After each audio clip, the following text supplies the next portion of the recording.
folks can. All right, thank you. Welcome, everyone. Welcome to the Artist Talk and Artist Conversation, a part of Homeisland, Home is Land exhibition. My name is Edwige Charlot. I use they, them pronouns.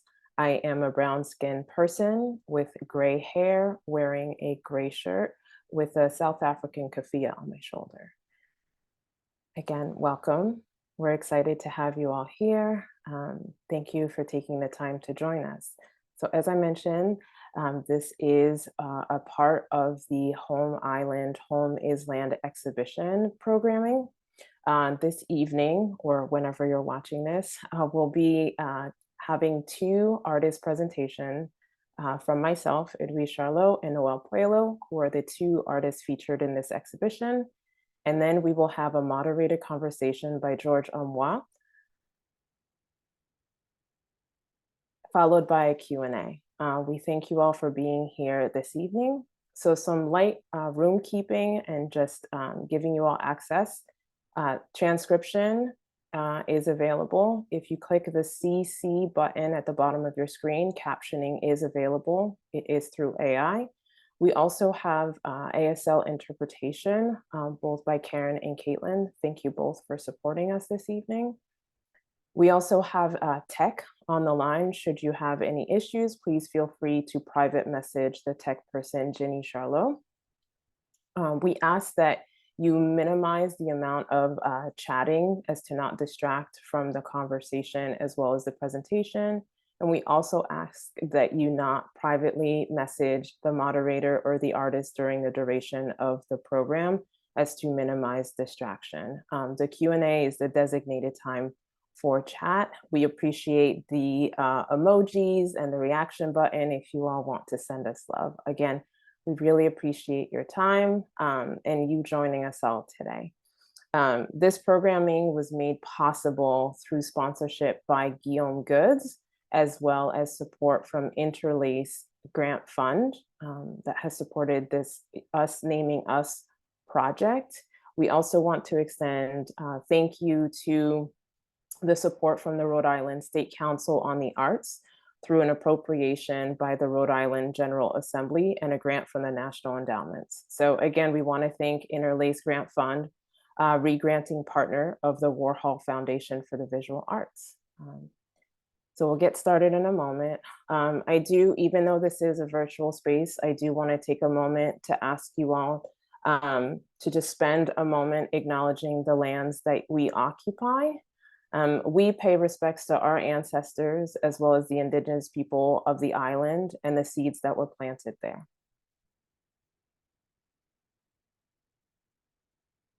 And I'm joining you from Providence, Rhode Island, which is the ancestral lands of the Niantic, Narragansett, and Wampanoag people. Thank you all for joining us. So to kick off our artist presentation, Noél Puéllo, my collaborator, will kick us off. For more information, a bio will be dropped in the chat. You can find Noél on the links, but we'll let Noél get started. And after Noél's presentation, I will give a presentation as well, which will be followed by the conversation. So we're very excited for you all to get to see our practices and learn more about this fantastic exhibition we've had the great honor to put on. All right, thank you. Hi everyone, my name is Noél Puéllo. I will be sharing my screen in just a second.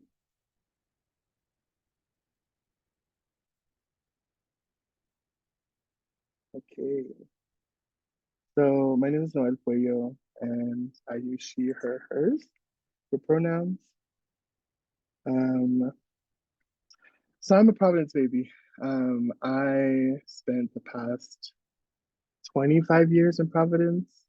I was, my home is Messer Street and I spent a lot of my time there, running up and down Westminster. And I was an urban arts kid and a youth pride kid and was very invested into like cultivating and building relationships with people around me, which Providence sort of like naturally does that, no? Where it's sort of consistently building spaces for us to interact with each other, but also building spaces that like are a necessity. So it's like Youth Pride was a necessity for like the queer youth there. And Neuro Bernards and ASU20 and a series of other places were a necessity for us to have access to like a different world, you know, because we were so used to sports being extremely accessible and work being extremely accessible.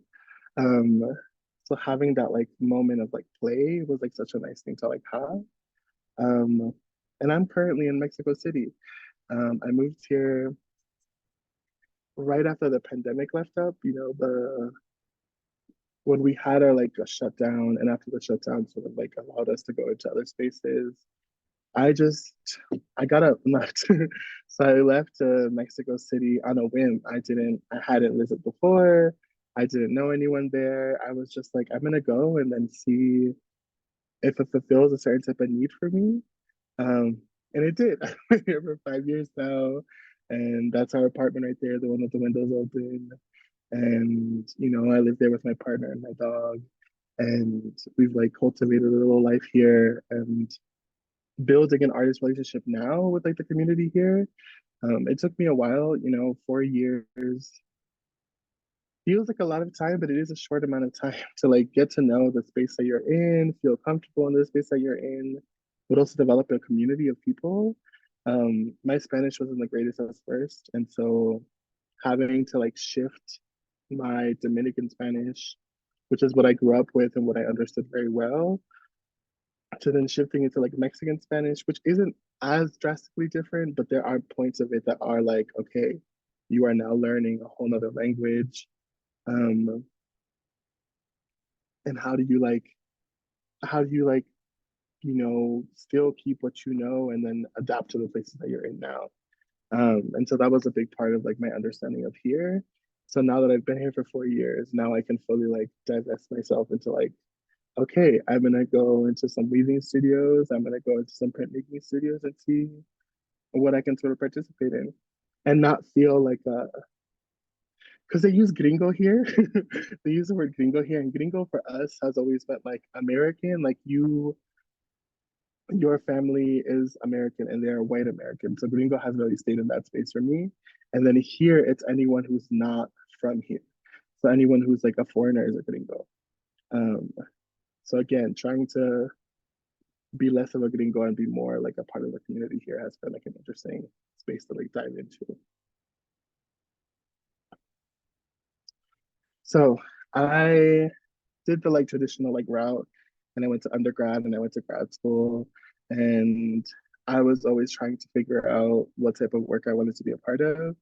And at first I really wanted to go into fashion. I was like, oh, fashion felt important to me. I saw designers like Oscar de la Renta and Alexander McQueen and Carolina Herrera and a series of other people who I felt really connected to.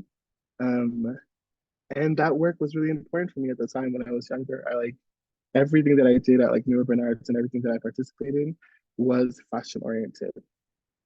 And then I went to school, did it for a year, absolutely hated it. I didn't like working for a client, which is interesting. We'll come back to that. Um, and then I went into fibers, and fibers gave me that space to think of. It gave me the space to think of the things that we no longer have in use, and to think of the things that are discarded and no longer given visible importance. And so, like, how can I go into work, and how can I think of like cloth as something that is really important to me, and like fashion and clothing. How is that super important to me, and how can I rethink of the things that were discarded and give them like new life? And so this piece was like an old traditional Mexican garment, but it said made in Indonesia. So it was interesting to think of it as like, oh, was this a traditional Mexican garment or was this a costume for a play, for a show? Like, what was it? And so I was really invested into thinking of the time that it got from one point to another point. So I don't know if it ever got to Mexico, but I know it got to America from Indonesia somehow. And so I was also really invested. Like my work has always been material, music, emotional stability, and some sort of like familiar history. So I wanted to like demonstrate, oh, the amount of time that this work has like gone through the mud to like get to the point of here in the US. Um, and the title of it is one of like, it's from the No Me Queda Más from Selena, and said perderme en un abismo de tristeza y lágrimas. It's a love song, and she's talking about, and it's like the loss of love. And so it's her, the title is losing herself in the abyss of like sadness and tears. And that felt kind of relevant to me with this type of work of like, oh, this piece sort of gave this work sort of gave me that. It was this thing that is made in Indonesia that could have been possibly a costume for here. Who is presenting this costume? What does that person look like? What is the visibility of that? And so that's like kind of where that work was trying to go to. And then again, like I have always been really invested into like the personal and like how can I present like this personal, emotional state of being into my work. And I've always worked with fabric. Fabric has always been a big important like aspect of it. Hair has also been a big aspect of it. Dye has been a big aspect of it. Um, and I want to always bring people who look like me and people who like speak similar languages to me like back into the space too, especially because it was a wider institution. I went to mass art, um, and so I wanted there to be work that was emotionally driven, but also had context into my personal life, but also like my Spanish speaking life, and so consistently always bringing in Spanish work into the space because like I wanted to like if my auntie came by, if my grandma came by, would they have access to the work the same way that other people would have access to the work? And then there was a moment that I came back to Providence after I graduated, and I was thinking about work, and I was thinking about what am I moving on forward to? What am I doing next? What does my work look like now? And I spent some time with my sisters, and we had these like old ribbons that my mother used to like dress them up in, and these dresses. And my sisters gave me the hair sections that they no longer use because they were going natural. Um, and I was always invested into like, how can I build a digital representation of a moment, of a time, of like loss, of like renewal. And so the weavings of like the work that I made out of weavings, or the work that was weavings, that's what I was trying to say, um, sort of presented that. It was always things that have been, I've used it already, or someone has used it already, and like, how can I like reimagine that space? So the work is named after my sisters. So the Mara Iyanka. And Providence has always been like an interesting space for me because it's my home and it's a place I consistently go back to. But it's also a place of like a lot of hardship and a lot of like figuring out where my queer identity lies within that space, but also where like my actual identity lies. And I've always had this need to leave and come back. And so during the time that I was there, I was working for the Cheesecake Factory and I was trying to find work as an artist and I couldn't. And so I had to like sit in that space, and so I was consistently thinking about what work should I make. Um, and I didn't want it to have like a really direct connection to Cheesecake Factory, but it did, and that's okay. And like I was thinking about labor and how like how this vast amount of labor coded itself on me, and how could I move outside of that, or like what did it look like for me to like move outside of that? Um, and so this is kind of like where that piece lies in. And then I went to grad school, and then I thought about family. And my father was incarcerated for 20 something years. And I, again, my work has always been emotionally driven. And that was like a moment. He was released on my birthday out of all days. And it was extremely overwhelming. Because again, I had to think about, like what is happening at this moment? Why was it on my birthday? Like what sort of like moments in time are colliding together, and what sort of moments are like this is like a canon moment in my life. And so like I wanted to make work based off of, they gave him his uniforms and I took a lot of his uniforms and shredded it up and put it into the work. And I had this representation of myself of like knowing this person incarcerated and not knowing him outside of that. Um, And then building a relationship with him now is like really interesting because I'm like, I've always known you behind, a plexi screen. And so knowing you as like a person physically, it's like interesting to like go back into our relationship as like daughter and father. And my mother is also like another important factor into my life. Um, she raised me mostly, she raised five of us by herself a lot of the times. I think we had like stepfathers here and there, but it didn't, nothing really stuck. Um, and again, like I used her old nightgowns, the plastic I found, and then I did this performance piece where like I sprayed a bottle and I like soaked it in the like detergents and liquids of our homes.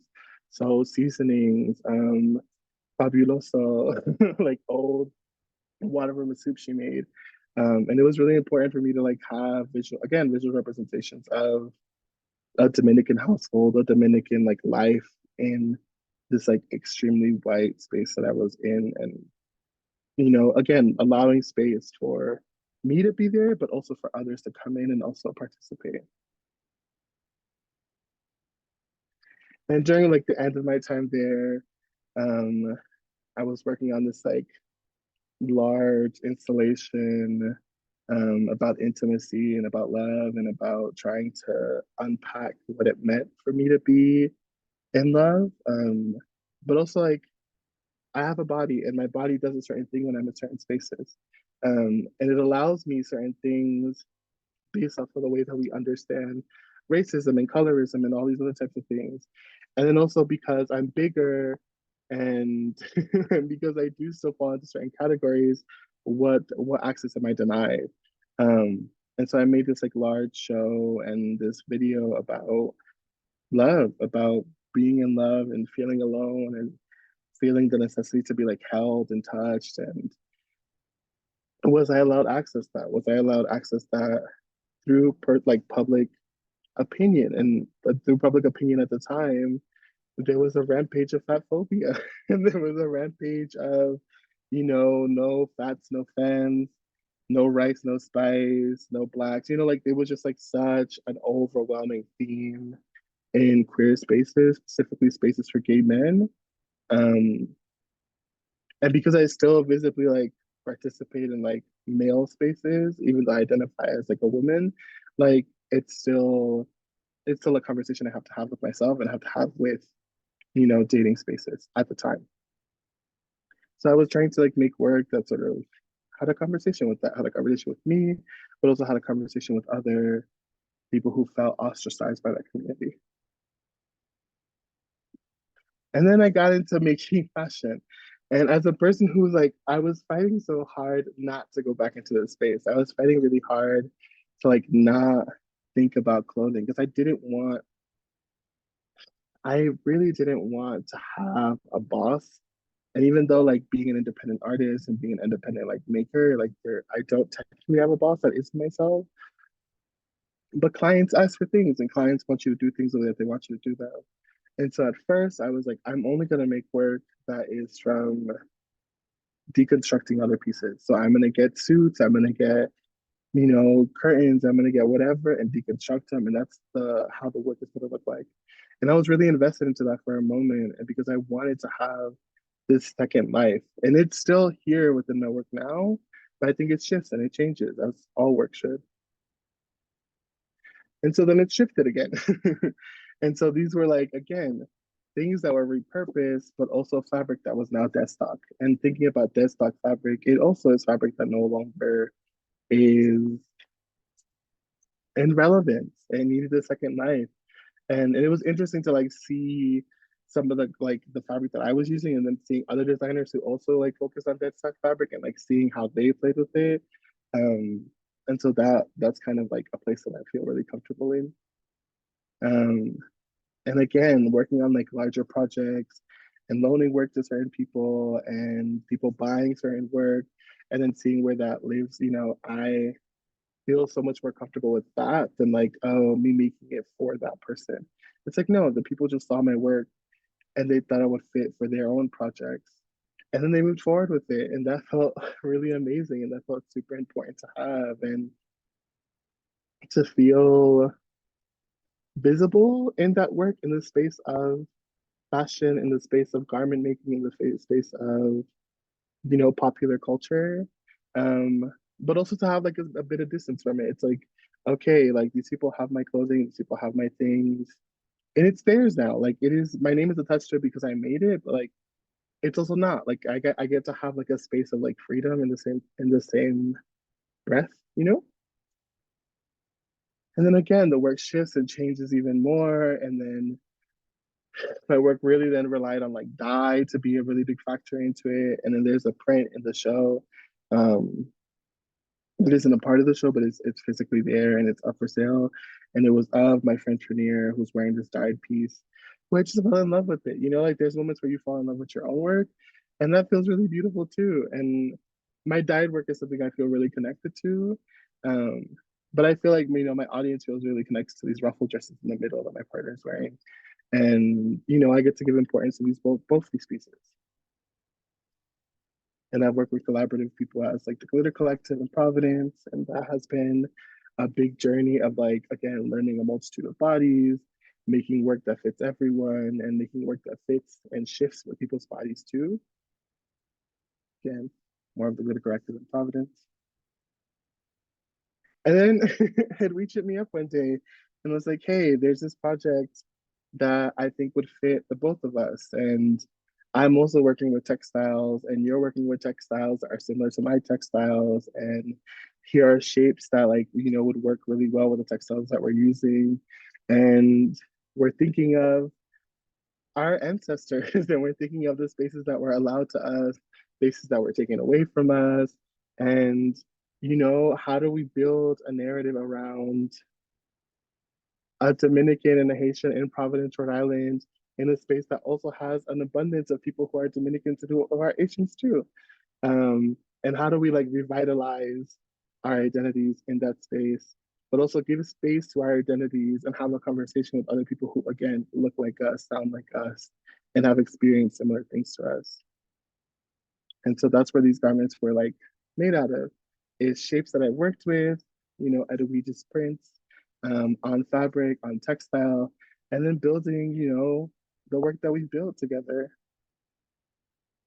And again, like a lot of like the clothing, like in our traditional clothing, has ruffles, is made for movement, is made for dance.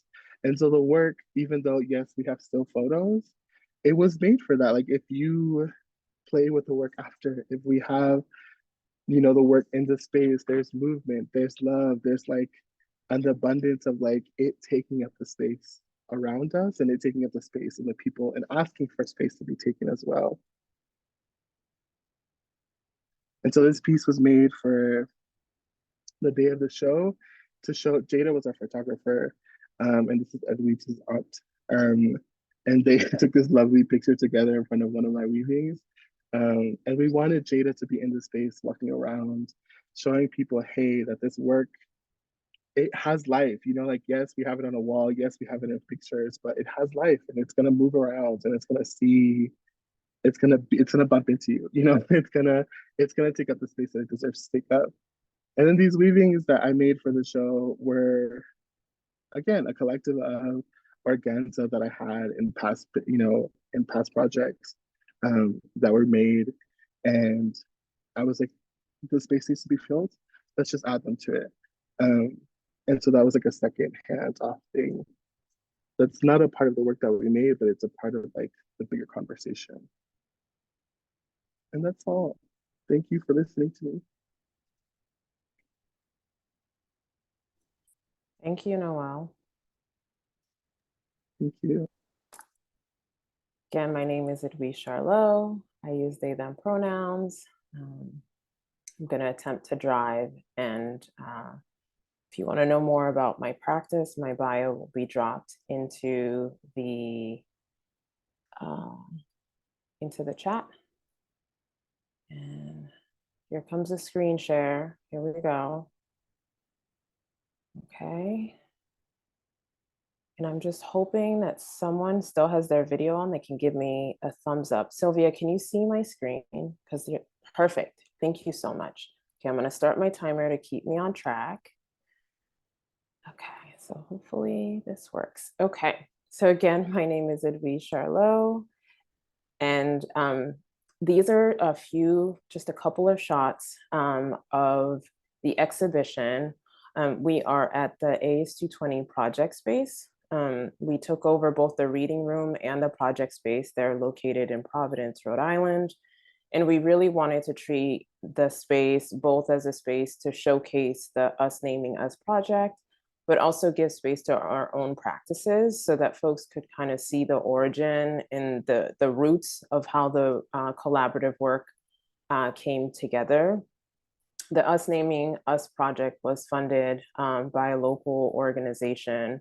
And when I reached out to Noél, I was really taken aback that, this particular organization was looking to support, research and creative practice, and, that it could be artist initiated, and that we had some framework around what it might be.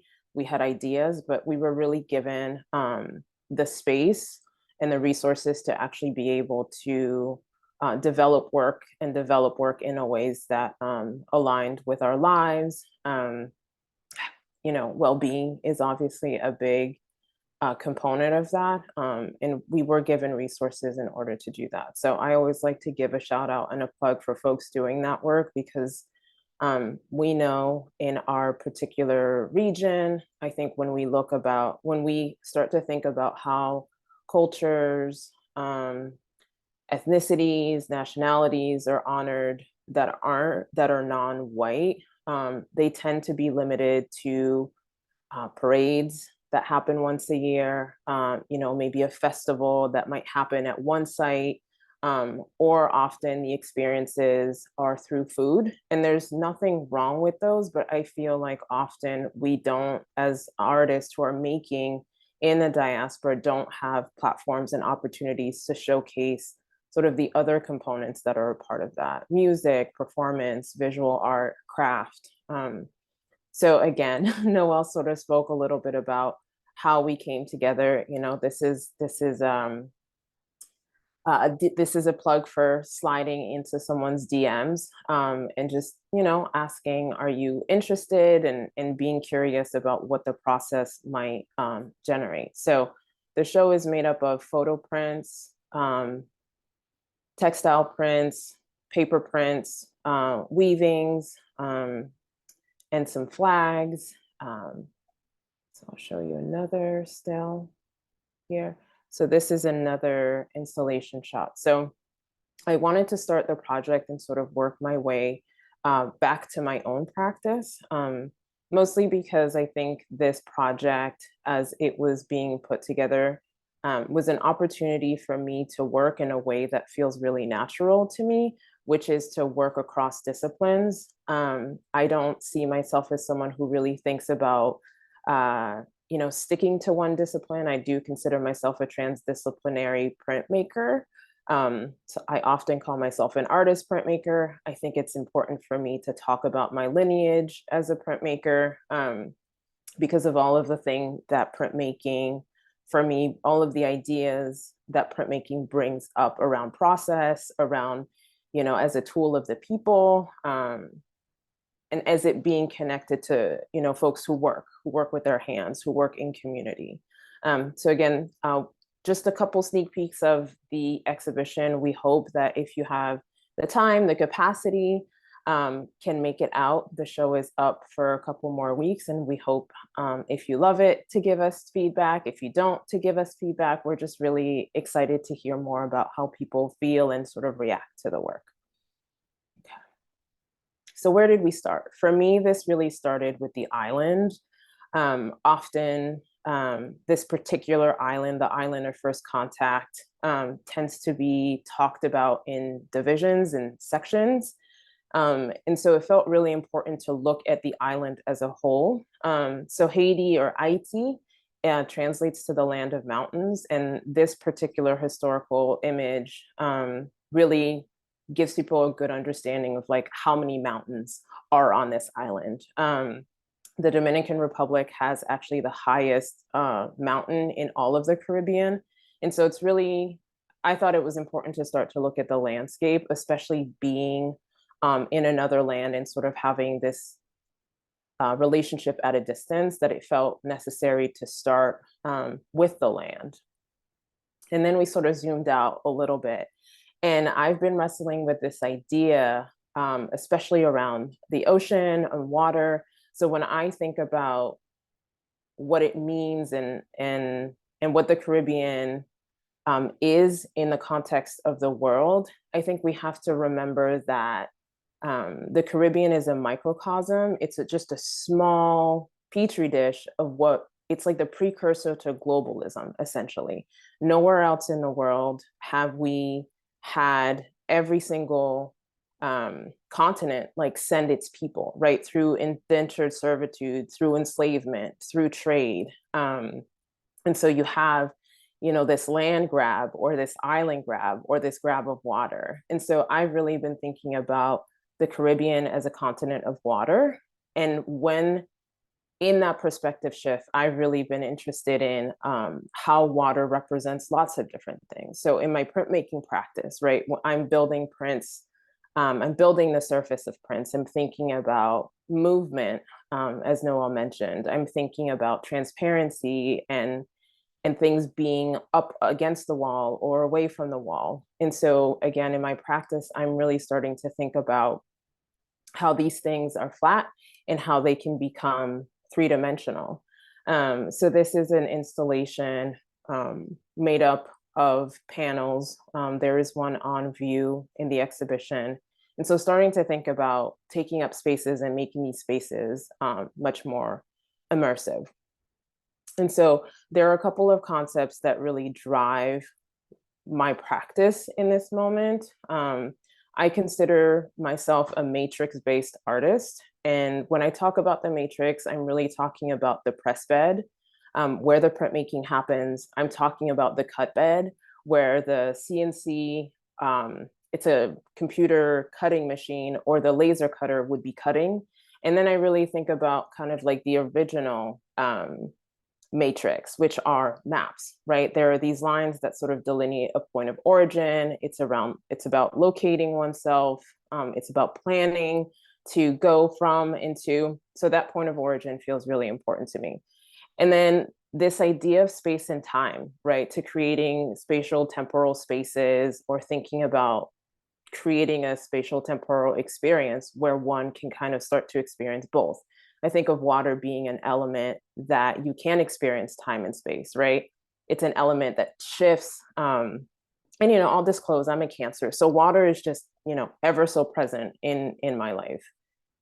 And so in thinking about this project, I really look to a practice that has, you know, negatively been viewed, especially in this country, which is the Vodou tradition. And so I started to really look at old prints. The figure is the Empress of Haiti, which was part of like the second wave of Haiti building itself up after the independence.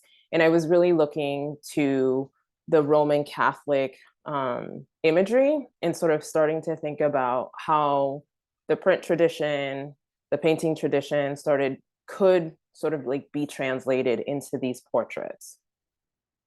And then how we compose the images, what folks wore. I was really starting to look at voodoo drapos, which are voodoo flags, and really starting to think about how we could compose these images to resemble or to speak to that tradition and those arrangements. So this is just one example. There's so many.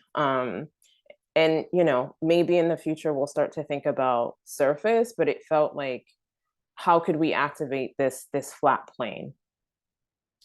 And then I was starting to really think about how things could compress. So often when we look at images that represent the Caribbean, the floral, the fauna, all of those kinds of imagery are things that have been given to us as people. The indigenous traditions had much more geometric patterns. And so I started to think about even the position of Haiti in the context of, you know, the globe, right? That Haiti in a lot of ways belongs in and out um, of society in a lot of ways, that it's had a period of isolation, and it often is attempting to self determine and self to create, to have its own agency. And so being a queer person in the diaspora, I've really been thinking about that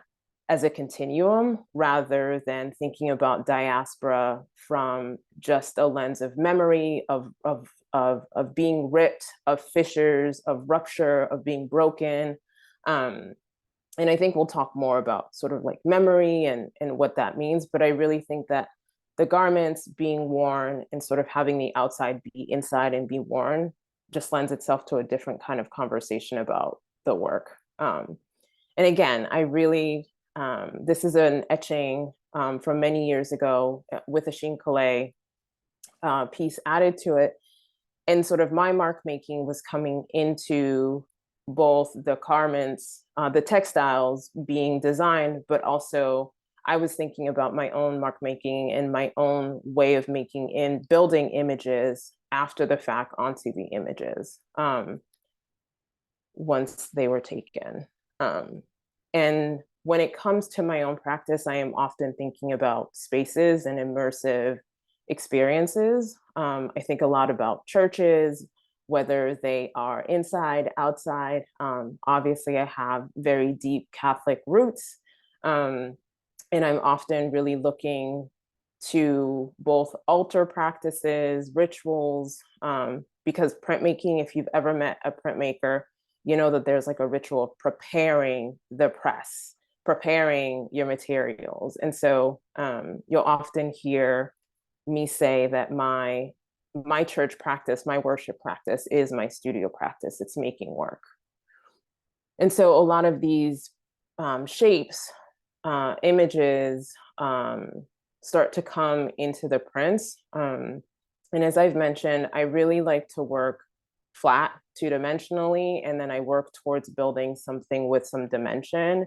And then I sort of oscillate between those two spaces. So these are a series of prints, woodcuts that have silkscreen components.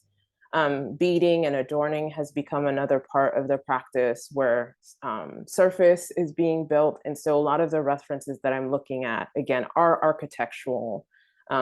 They're found outside, they're found inside. And sometimes they're small references, sometimes they're big references. So that was a close-up shot of this particular piece, Creole, which is operating in these veils, these screens, layered pieces that, you know, can catch light and are layered. And so you have this experience of experiencing the work and trying to figure out which is the front, which is the back. And I think for me, that's what it means to be Haitian, to have this multi-layered, especially being a queer person, right? All these intersections that sort of create these veils, but you're able to see it through, and then you can take in the entire piece. And so again, thinking about, you know, immersive spaces, the garments, and some of this installation work feels really connected to me because it's this moment of departure for me from the flat. And so I'm really excited to see what my practice gives next, mostly because I don't know what is coming next, right? It could be a series of prints, it could be another sculpture, it could be an installation. So again, this is kind of the two examples of the modes that I operate in. And I'm thinking about, you know, those concepts of light being cast. So I love this Black piece, which has this like neon kind of glow behind it. And sort of upon first glance, you're sort of like unsure what you're looking at. And as you spend more time, you start to understand where the color is coming from. And same with this woodcut chine collé.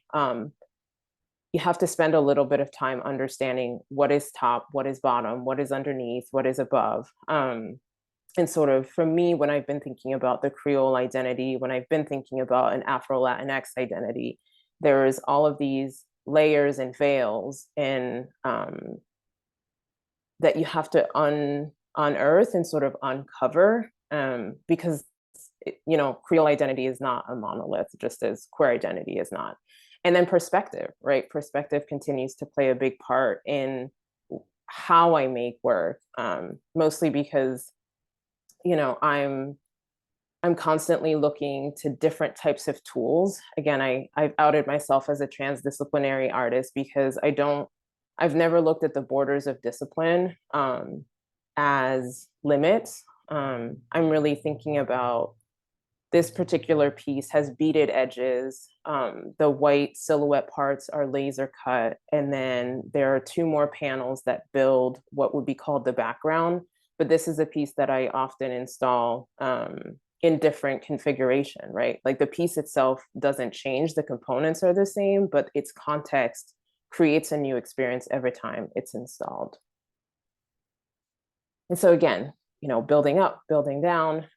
This was a really beautiful series of these, I called them paper heirlooms. My mother's secret, but not so secret, ritual of collecting rosaries and necklaces. So for a long time, I was really obsessed at these, like, she would hang one and then over years they would accumulate, right? And she'd stuff like saints cards into them. So I started this practice of flocking and silk screening these necklaces that they then would like meticulously cut out. And if you've ever worked with Japanese paper that hasn't been treated, you look at it the wrong way and it'll break. So it was this push and pull of trying to make a material behave differently than it was sort of intended to. And so then I was like, okay, I want to make this in a different material. And so I was working on these flat prints that I then would build up, and sort of then I went the other direction. I said, well, what if I start building this three-dimensionally? So I started working on these altars to start to think about what it might be to make these relate to the body rather than just the hands. And again, the floral, the fauna, prints coming back in. I really love the practice of collage.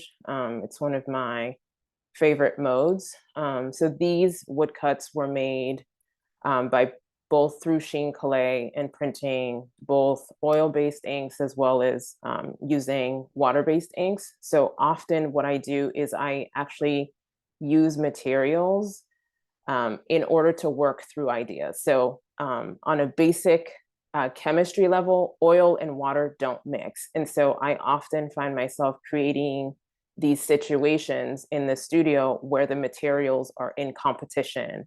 They either don't like one another, they react to one another. And so a lot of this work is, it's like a battleground, right? Of what will work, what won't. And they're just really wonderful experiments that often lead me to start thinking about what might happen three-dimensionally. So this work, I was thinking about shadows. And so I was trying to create these shadows on a flat plane, which started to lead to thinking about, well, I could layer these veils. So this particular work is both printed as well as cut on a laser cutter and then layered, keeping track of time. And then from these textile pieces, I started to think more about what would happen if they came off the wall ever so slightly, and the shadows were expressed through the forms. And so this piece came out of that work. And so thinking about the past and the future and starting to think about ancestors and descendants through those shadows and perspective and light skewing different things. And this is just another detail of that piece and how active light can make it. So I'm gonna stop there and take a breath, and hopefully I'm on time, just about time. So I'm gonna take a breath, and hopefully you all got a small taste of our practice and understand the project a little more. Thank you all for being here. So in a moment, we're going to shift to the second half. which is our artist conversation. But I first want to give a warm welcome to our moderator, George Aumoithe. George is a professor, a historian, a scholar, and an artist in their own right. In a moment, their bio will be dropped into the chat. So if we could all give a warm virtual welcome to George. Thank you so much, Edwige. And right before you introduced me, my internet went out. So we are broadcasting live from my personal hotspot. I hope that's okay. I'm coming through live. Thank you so much for both of your really presentations, Noél and Edwige. I'm always thrilled to hear artists talk about their methods and their process. And so I really appreciate you for taking time to detail how you constructed the show. I'm George Aumoithe. I am speaking from Brooklyn, ancestral lands of the Lenape tribe. And I really just want this to be a conversation for us to kind of delve into the work. And, we're going to treat it like a salon. We're going to pretend we're in the space itself.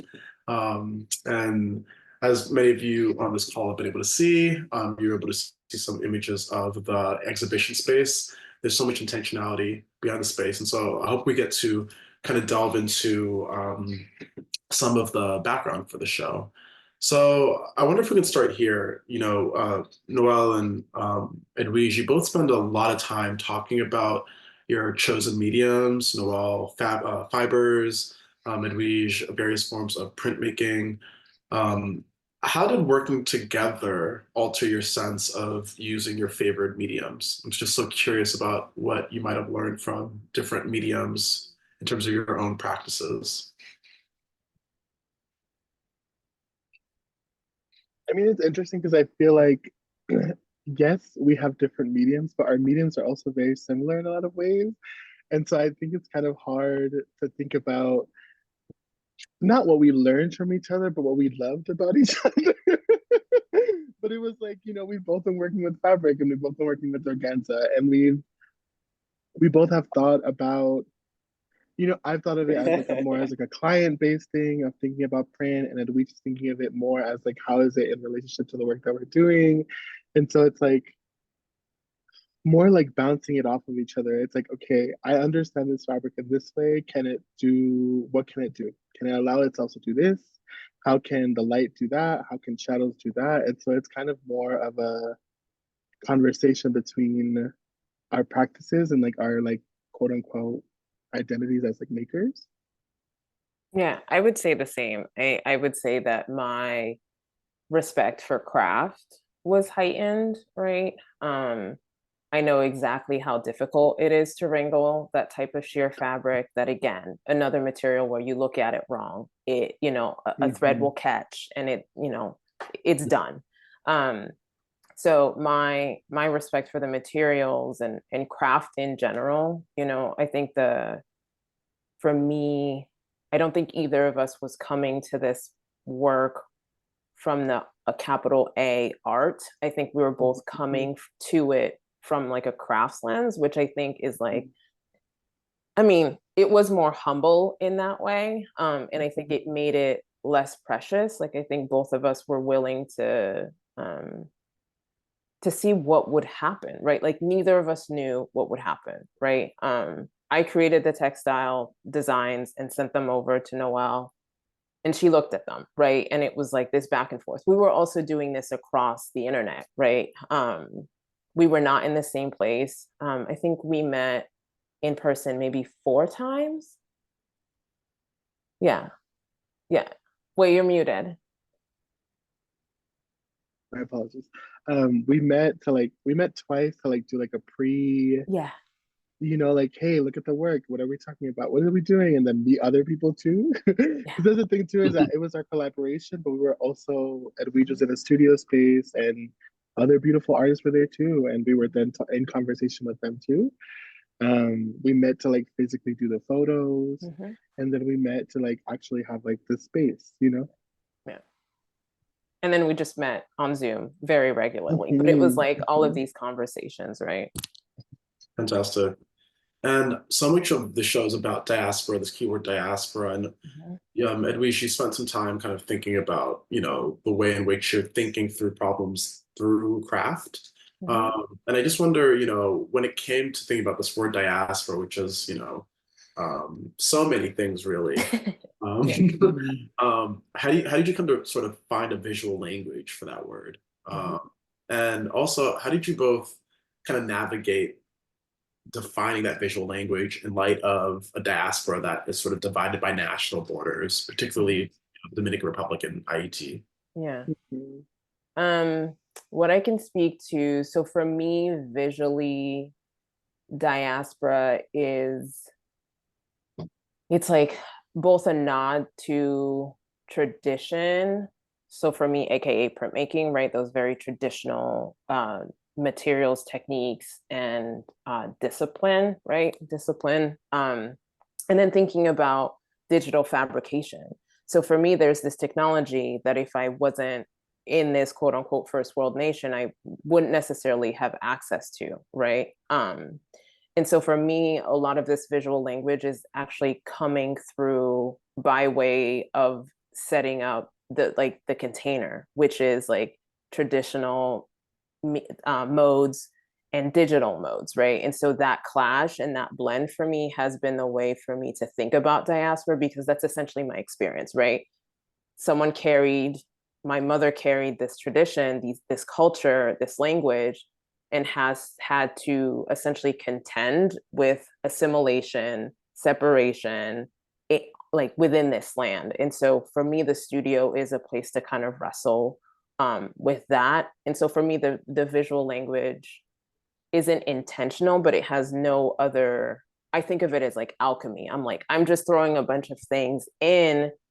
And when you look at it, it's really hard to break those things apart because it's no longer new. And that's how I also feel about the word Creole. It's like you can't undo the parts. Like you can say, oh, it's a little bit of this, it's a little bit of that, but the parts are the sum, right?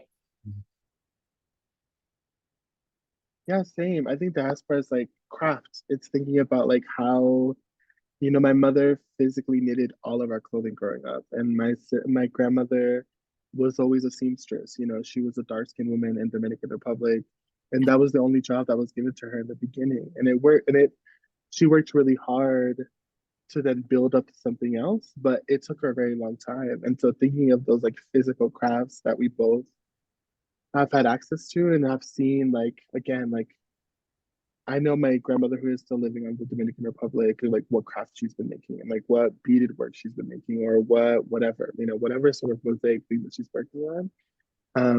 And then bringing that here. And what does that look like when you bring such traditional like work into America, into an American space, into spaces that don't look like you, into spaces that don't want your access, like they want the access of you, but not the access of why that work is the way it is.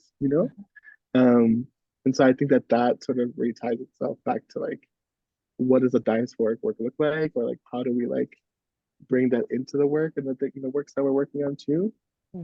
So craft is the big C. Yeah, I'm actually kind of pleased that you guys began with that word versus capital A art, because I think it gives a sort of a certain honesty, a method here. I mean, both of you have such deep biographical ties to the mediums that you're working with. I'm struck by that. And we should brought up the fact that printmaking is a sort of working class idiom inherently by the way in which it's constructed. And so I wonder if you both could meditate a little bit more about that. Is there sort of a manifesto of sorts in the making for fiber work and printmaking as these almost very honest forms of conveying these ideas? I think so. I mean, that's my draw, right? Yeah. Like the idea of a studio or a shop, community is for me the subtext, right? It's always present. In on Haiti, right? La Cou is like where everyone is. Like La Caille, it's Mm, like it's not. There are no households, right? Household is not. It's not a concept as far as I'm concerned, right? Like you have cousins that mm, are not related to you. So for me, mm, both of us having these not only accessible, right? You don't need a sewing machine to sew, right? like weaving, for me, having these things be easily grasped and easily taught, even that, right? For me, it's like that, all of that lends itself to it being like a medium of the people. You don't even need ink to print make, right? Like you can do rubbings. Like they're like both of our traditions, right, are based in function and utility, right? Yes, you can adorn yourself. Yes, you can make very pretty things, but there's like an inherent function and a necessity to our traditions. Yeah, I think that like it's like it's already invested into the crafts that we're doing, Yep. Like as like a fiber artist, as someone who does like weavings and sewing and stuff like that, it's already in there, like it is already there is a manifesto of like we are going back to craft because it is important for us to think of the beginning and the end.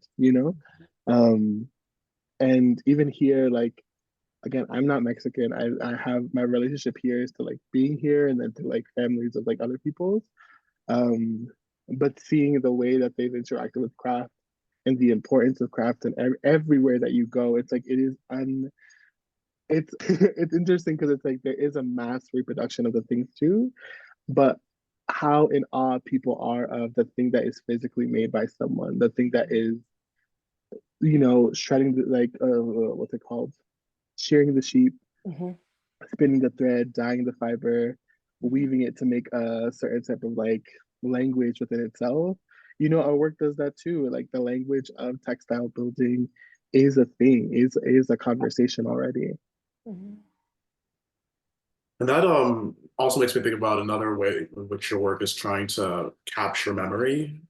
Um, and I wonder whether you can share with us a little bit about what you think the relationship is between myth making, cultural memory, and nationalism. And Mm, what is the line between these three, and how do they perhaps interact with this thing called nostalgia? Because so much diaspora is bound up in memories of the past, but it's a sort of secondhand memory. So it's mm, already this kind of thing that is both intimately familiar yet estranged. Mm-hmm. And so I wonder if you had that experience or that problem of trying to represent culture. I hate to use the word faithfully, but with some measure of fidelity. Mm-hmm.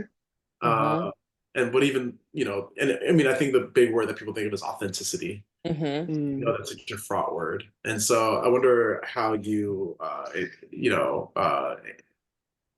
dealt with perhaps that discourse around what a culture is, how you remember it, Mm-hmm. how it relates to what the definition of a nation is, and what Mm. myths might be bound up in that kind of work.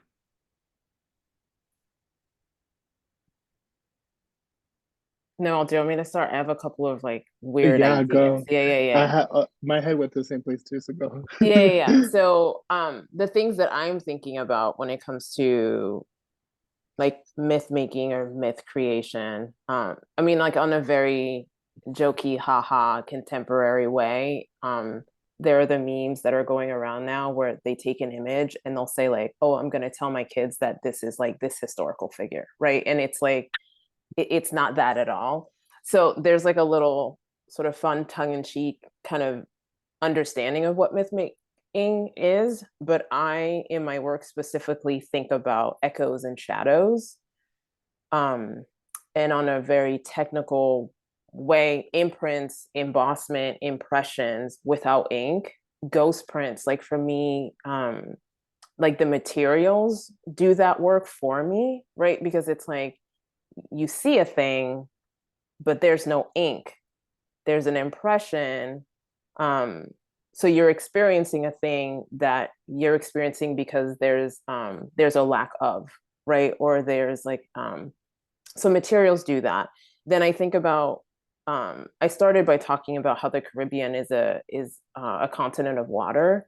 And just for me, even that shift of not being land based, Mm. for me, nationhood and sort of nationality, if you're if you're thinking about it from like a water perspective, like then everywhere is your land, right? Because it's all connected, right? And I think that like that island perspective is how I'm thinking about it. And I'm mostly in my work trying to not center empire, right? I'm trying not to center um our resistance, but rather our self-determination, right? And so for me, that cultural memory, it's like I can go to a Haitian restaurant in Brooklyn and tell you which region someone is from based on the spices that they use, right? And so for me, cultural memory is actually like how culture is expressed, right? It's like the specific spices or like the combination of foods or who in your family is the person who makes that specific meal, right? Or who's able to pass down a skill. So that's sort of like for me where I'm at, because at this point if we're based in water then nothing is technically authentic, because it's like, is ice less authentic than vapor? Like that's for me, they're not, you can't compare them, right? Mm. Oh, you're muted, Noel. Sorry, I keep on muting myself so that I'm not breathing hard. It's very hot over. It's really hot in Mexico right now, so I'm like in this weird space. But yeah, thinking of that, like we've talked about the authenticity of like what does it mean to be like Dominican American, Haitian American, Hispaniola American. What is that language of like Afro Latino? What is all of that? How do we cultivate those? How are we cultivating authenticity, even though a majority of our time is spent in America? And that's like that is a conversation, you know, that's part of the work is to like build that conversation of I've never been to the islands. I have not. So all of my relationship is through ancestors, is through grandmother, is through mother, is through all of these people, is through my father currently being there, is through other people being there. Um, and is and there is a conversation on that. There is a conversation on like, is your identity authentic? And is your relationship to this land authentic enough?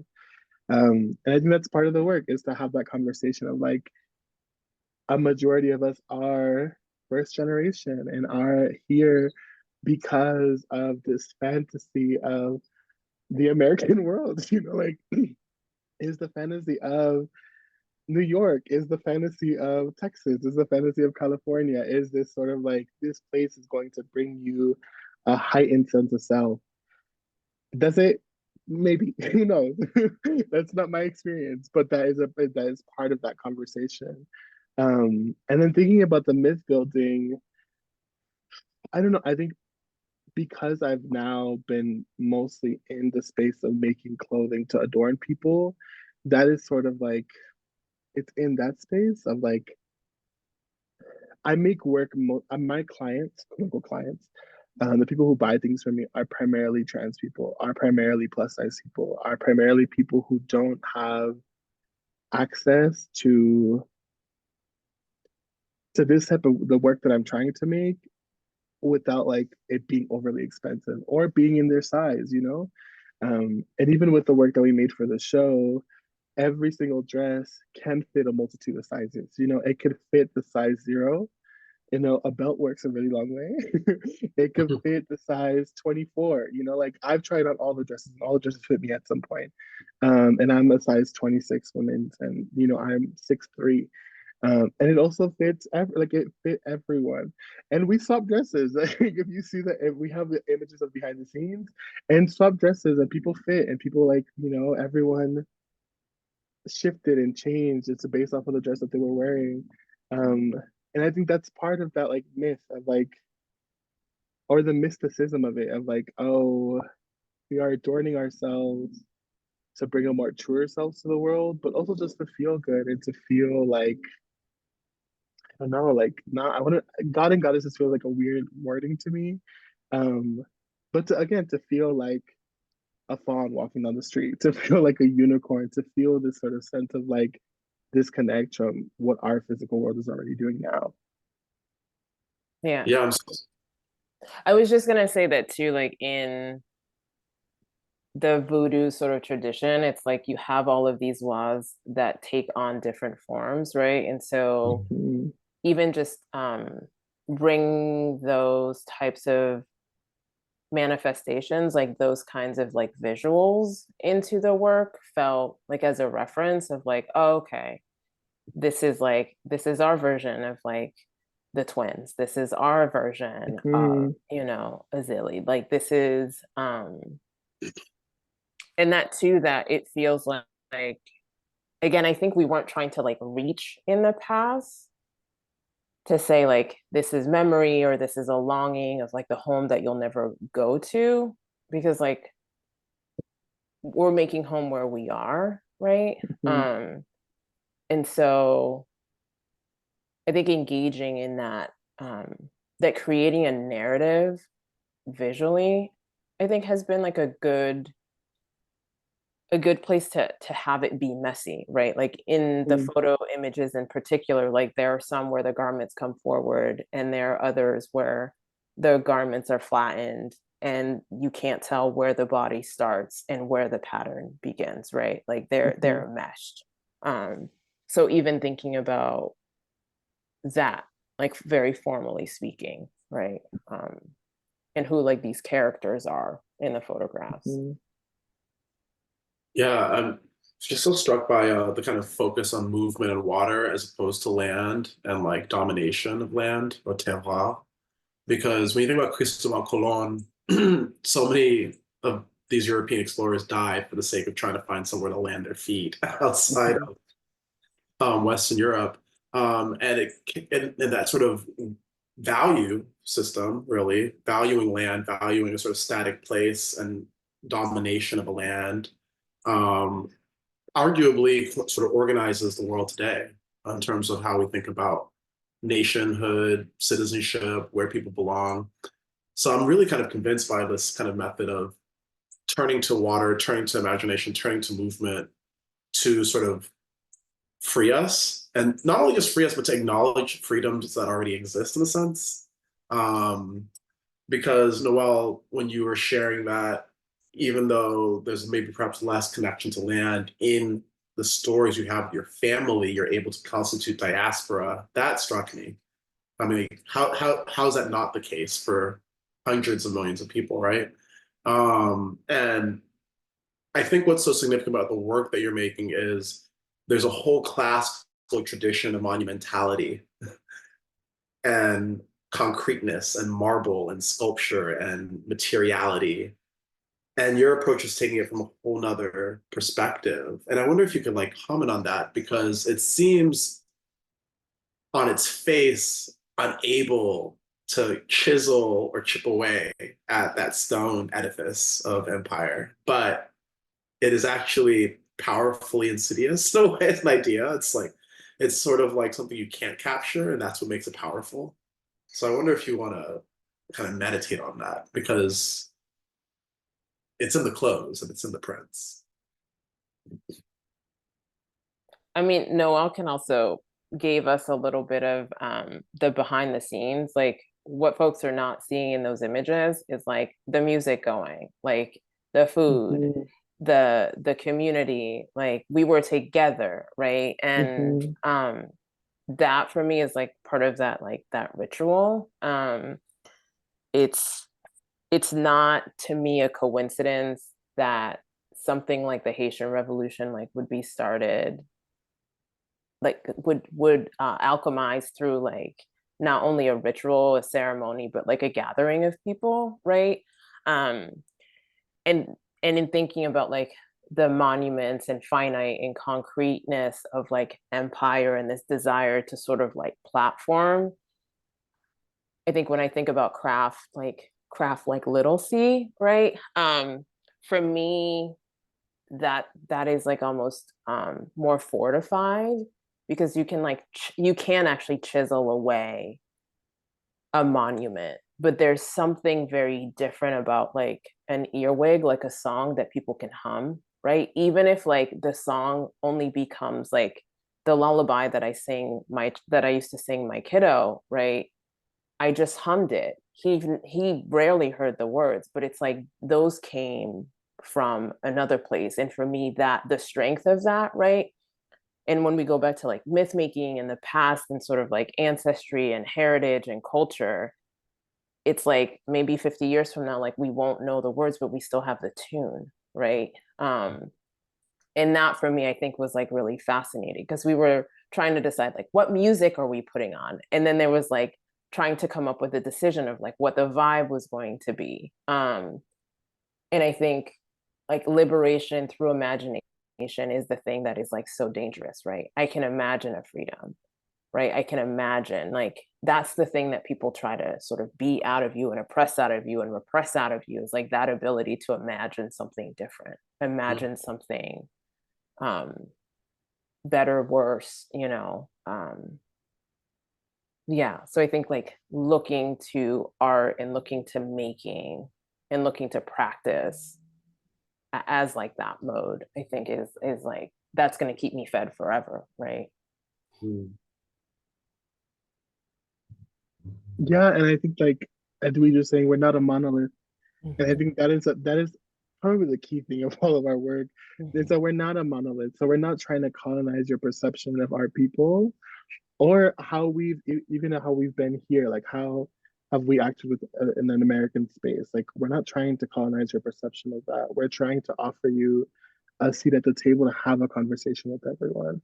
You know, it's kind of like when we were doing the photo shoot, the models that we're like showing to like, oh, like here's like this pose, like all black models, all models of color, you know, like, oh, like who's playing in the background? It's Beyonce, you know, it's Beyonce, it's Nancy Peluso, it's some other, you know, someone else who mhm. is like, we're not, there's a photographer and there are models and there's other people in the space. Everyone is giving direction. Everyone is helping out. Everyone is like moving fabric.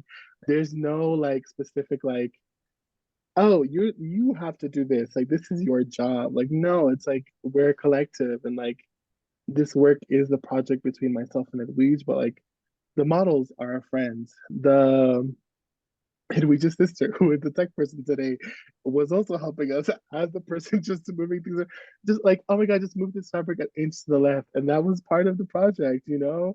Everyone who was in that physical space is a part of our project in some way or another. And so again, like we're not trying to provide you with a grand statement of like this is what this is. We're just again we're trying to provide you with a seat at the table. And I wonder if we can like go back to talking about material a little bit in terms of transparency, because I was struck by the fact that most of the material used for La Ropa or the dress in the Mhm, exhibition was transparent or diaphanous, kind of see-through. mhm. Obviously, that mimicked a lot of the stage prints, Edwige, that you put up as well. What does transparency reveal? You know, what is shown Mhm. underneath clothing? And are our bodies evidence of a homeland? You go first, Noah. I'm I curious. was gonna say yes. Our bodies are the evidence of a homeland. You know, like our bodies are the physical representation that like we have existed in multiple places and that multiple places have existed within us. You know, like we are again thinking about the humming, like we don't know the full song, but we know the tune and it's there and it's behind us. And the reason why we know it is because it's been sang to us or been sang to someone else or been sang to someone else. And it keeps on going back as far as we can think of it, right? Um, and then like now that I'm thinking of it, like Arganza is a thing that we've used in as a big part of our project, mostly because we've already been using it because of the way that it allows your body to be part of like the fabric itself too. Like the fabric is like the water is the movement, but you are the fabric, and that's a big part of our work too. Um, but even if you think of like traditional again, like Santeria too, lace is a big thing within all of these practices. And lace is, you know, little appliques on it. And then there's like the visual, you see the body under it consistently. Or even like the dresses that are meant to like have movement and have all of these extensive rustles. Your body being a part of it is the reason why it moves in the first place, you know? And so I think that that materialism of picking something that allows the body to be a part of the work and that allows movement to be a part of the work is is that sort of like allowing all of our like homes to be in the same space with us, you know? Mm. Yeah, for sure. And You know, for me, these sheer fabrics too, I'm always interested in a level of flattening where you can't tell what the underlayer is, right? That you're seeing through, and it's the seeing through that it allows you to see the whole. Um, and it's like, again, I'm gonna meditate on that for the next 20 years in my own studio, because it continues to be such a fertile place to think about what is passed down, what is retained, like what is lost. It's just a material that lends itself to like a human experience, right? Like, and it's like it's fragile, but it's like when you layer it, it can be really strong. Like it can be very stiff. Like there's all of these like qualities to the actual material that it lends itself to sort of like be poetic about the experience. And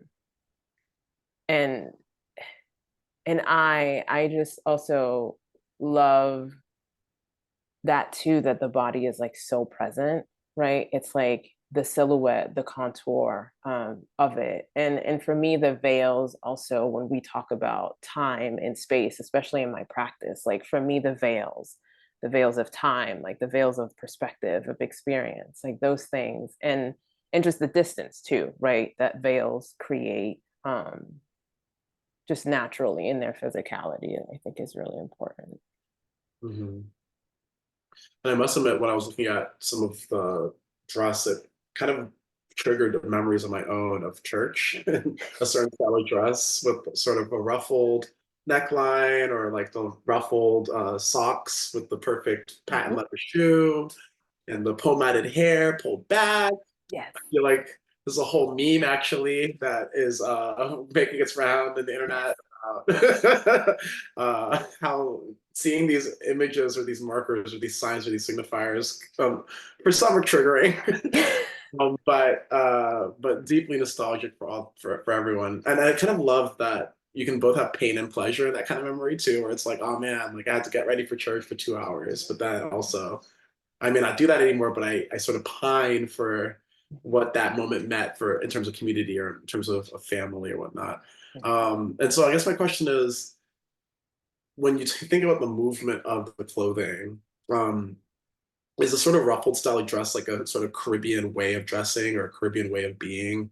There's something about that pattern that is so omnipresent, where it's the palenqueria in Colombia or um, on Haiti itself, or even places like Bahamas, other parts of the Caribbean. Mhm. There's a sort of ubiquity of that shape and that form that sort of signifies I am Caribbean and I am here and I'm moving. I'm not only in one place, but I'm conducting commerce, business. I am creating community. I am, I'm dancing. I'm making things happen. So I wonder if that was sort of purposeful styling on your part. I mean, for me, that's the reference, right? Mhm. And there's this interesting like rejection of the madras, right? Where it's like, we're not going to give you tourism, right? We're not going to give you, Mhm.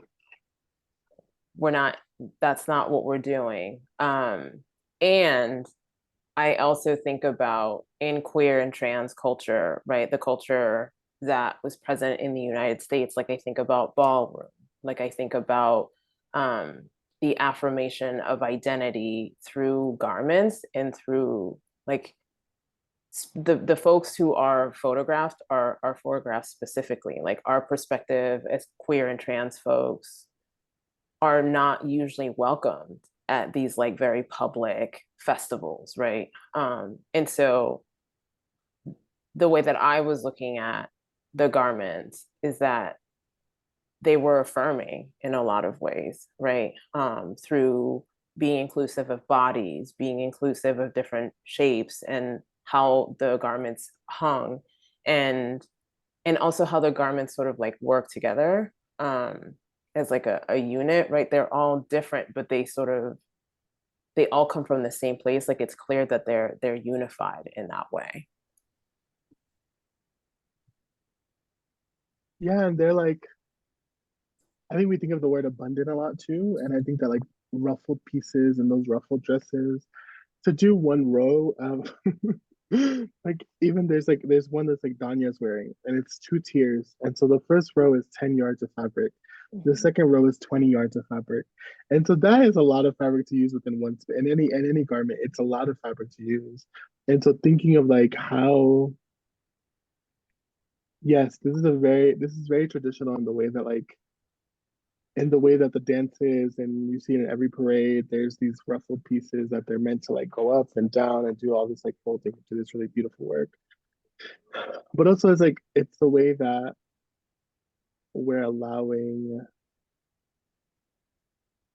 we're allowing them to be abundant, you know, like we're not we are allowing them to be abundant, but the garments are allowing them to be abundant and to take a lot of space up. So yes, it has a sense of like tradition in it, but it takes up space. And I think Mhm. that's like because we're not allowed to take up space, that's the reason why ballroom was created, because we're not allowed to take up space. And so we had to create our own spaces. Mhm.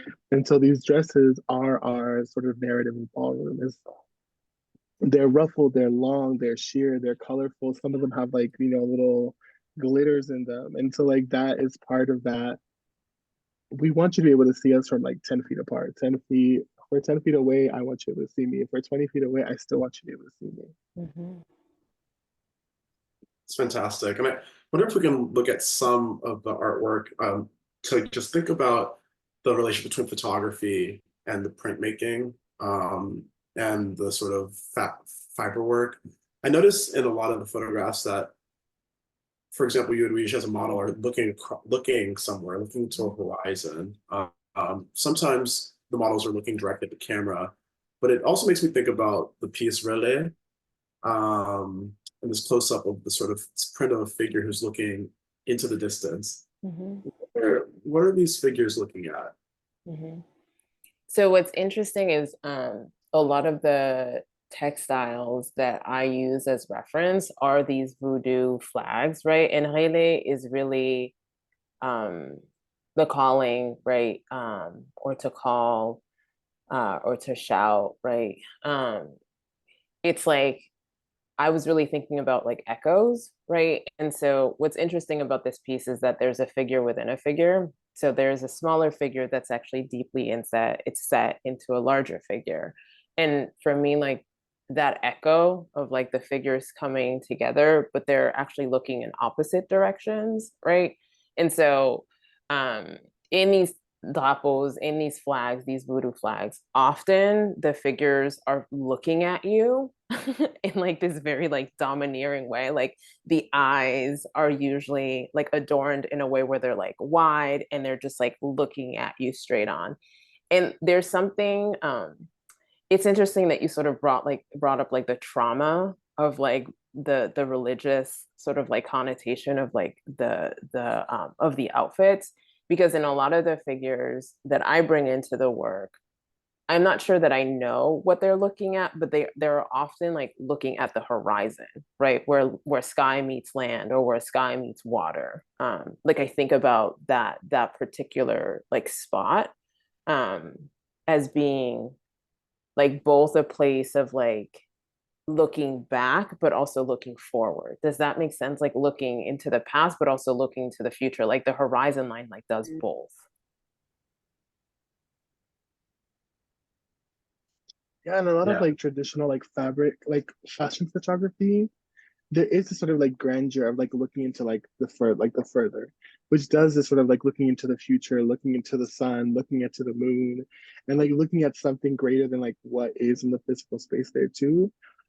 And we have images that are directly looking at you, and that does a whole other thing too. It's then it's now bringing you into the conversation in a way that like it's almost forcing you in. You know, when you're looking directly at someone, it's forcing you into the space.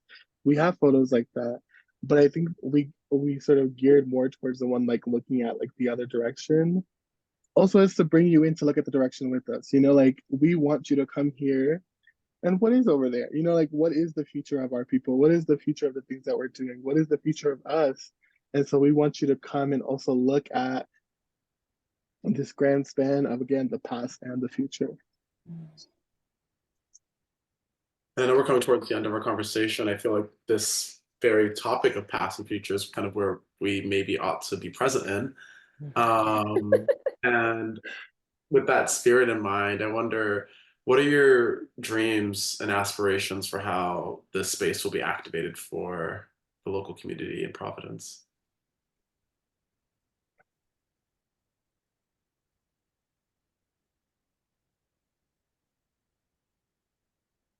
I mean, again, I was there for a bit. I was in Providence for a very long time. So like I grew up in Providence as like a little kid, running around and mostly seeing other Dominicans, other Haitians, other people of like color around me. And I remember knowing what street was our street. Messer was our street, Cranston Street was our street, but Westminster Street was not our street. And for anyone who's not from Providence, Westminster Street is kind of where all the like the big stores are, or where the youth centers are, or I think Westminster is also off of where the gallery is at. No? Mhm. Yeah, Yes. like, yeah. So I remember that like Westminster Street, even though it is the main street of Providence, it was not us. Like it was not ours. Like that street was not ours. That street was a white street. It was a whiter street. People who were there were white.